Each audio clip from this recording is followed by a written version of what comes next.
Jack Flaherty will get the ball in Game 1 of the World Series. The Rams aren't just taking calls about Cooper Kupp, they're making them. And the Lakers win in J.J. Redick's debut, but the scribes didn't care because they were too busy hyperventilating about LeBron James. Good morning. I'm James, and this is your daily dose of sports and snark for the greatest sports city in the world, Los Angeles. This is the Faithful Angelenos Morning Report. It's October 23rd, 2024. Last night we posted a special breaking news clip about the passing of Fernando Valenzuela. You can find it on the Dodger playlist, and I can't lie, I don't want to repeat it all. It was a devastating piece of news. But there's always big news popping when you're talking LA sports. And if you like being in the know about LA, clickety-clack the like button. Clickety-clack the subscribe button. There's a notification bell. Hit that. It'll let you know when we drop new content. Sharing is caring. Let people know we exist, and by all means comment. Now, before we go through the news and notes, a look at the scoreboard. Lakers 110, Minnesota 103.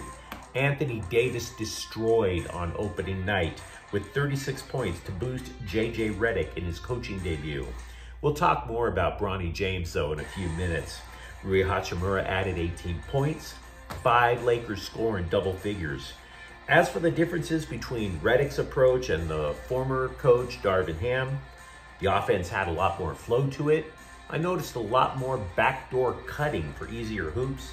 It was nice to see the Lakers win on opening night for a change. And the Timberwolves were a damn good basketball team last year, but we have to be restrained.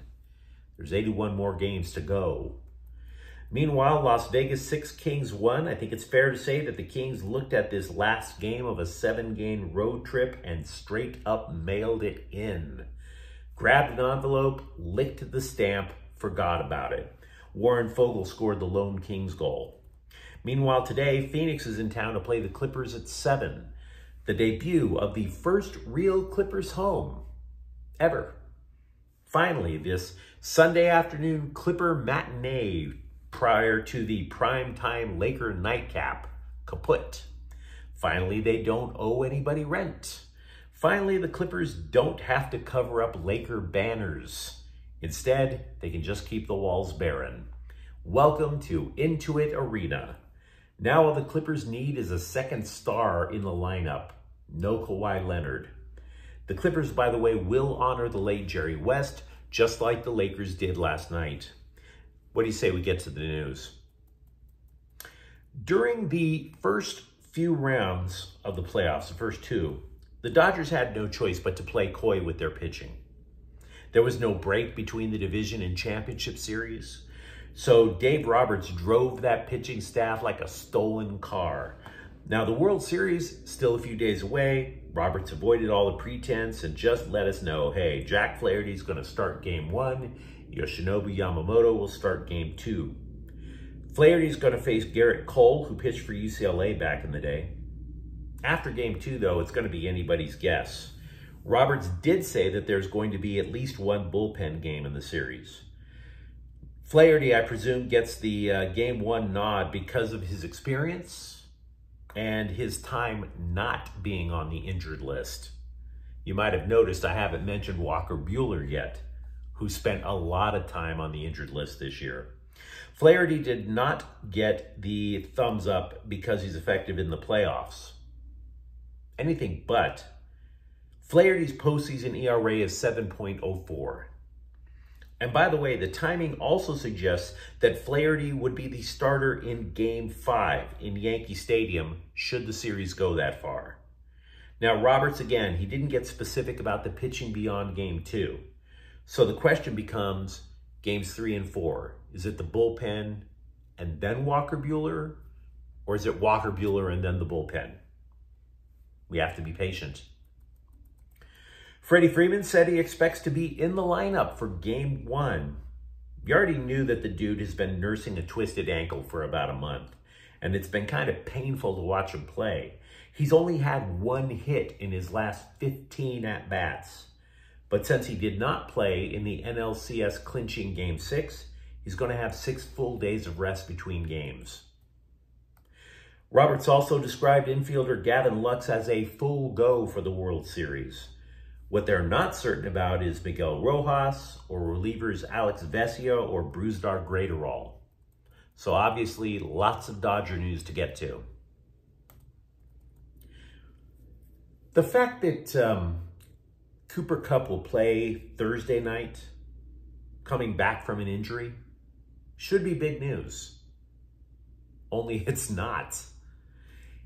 So it isn't just that the Rams have answered the phone and some other GM is asking about Kupp. According to The Athletic, the Rams are also making calls out. They're asking for a second-round pick. The Rams have even indicated that for that pick, they'll have a willingness to pay some of Kupp's salary this year, which has a cap hit of more than $29 million. Kupp won receiving's Triple Crown in 2021, which means he led the league in receptions, receiving yards, receiving touchdowns. And that same year, he earned the Super Bowl MVP award. Now, obviously, the question's always been about his health. He's missed time in each of the last 3 seasons.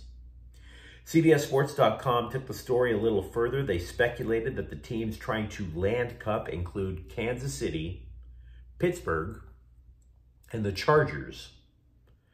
All 3 of those teams have a definite need at wide receiver.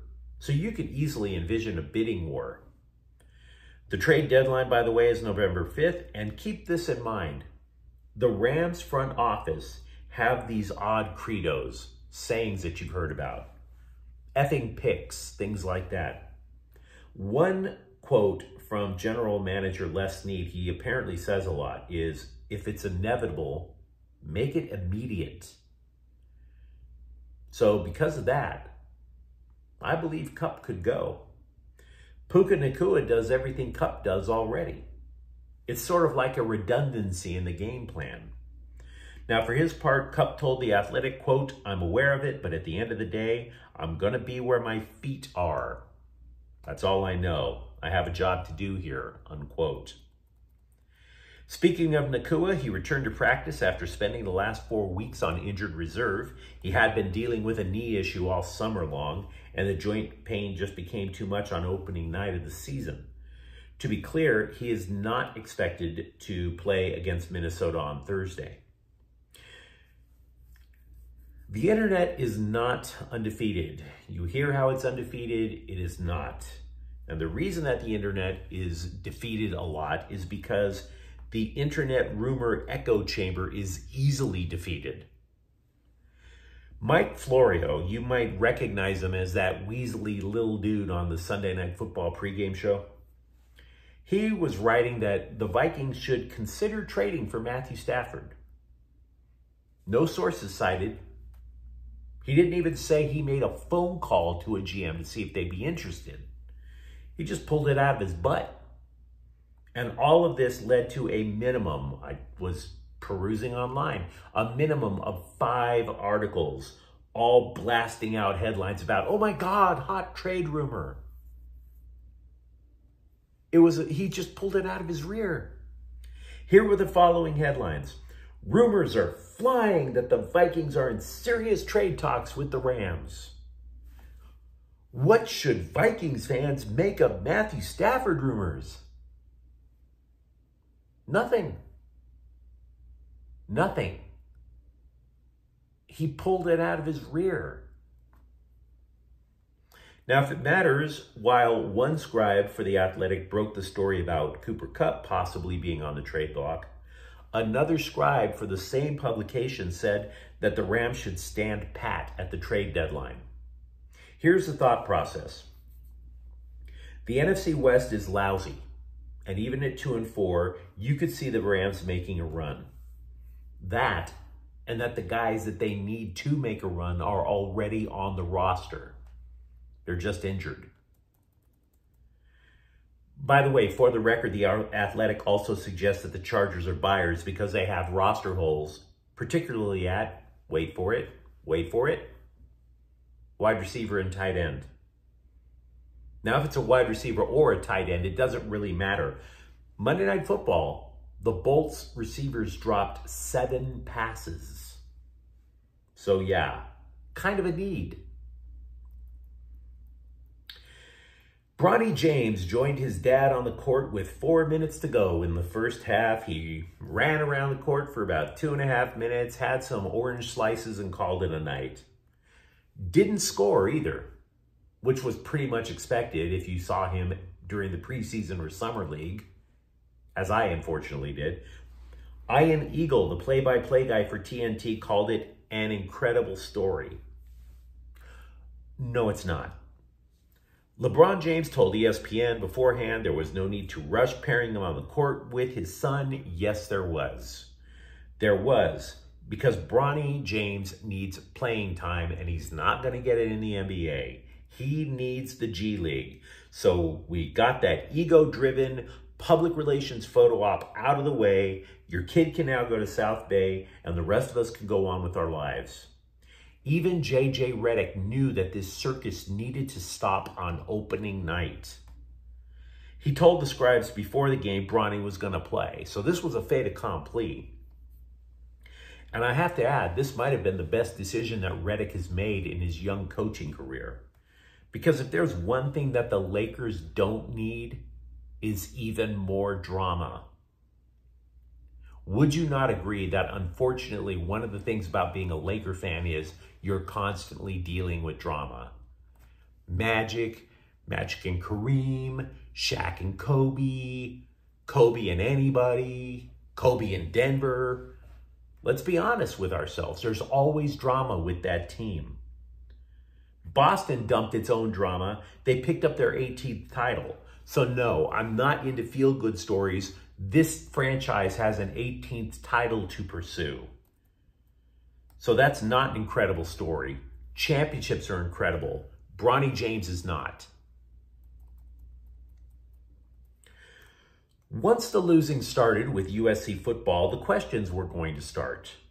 And once the scribes start asking that question, they're literally like children on a road trip. Are we there yet? Are we there yet? So here was the question for the second consecutive week at USC. Have you benched Miller Moss yet? Have you benched Miller Moss yet? Lincoln Riley said Moss is still his starting quarterback. Quote, of course, 100%, unquote. What Riley didn't say to these childish scribes is, do I have to pull this car over and take off my belt?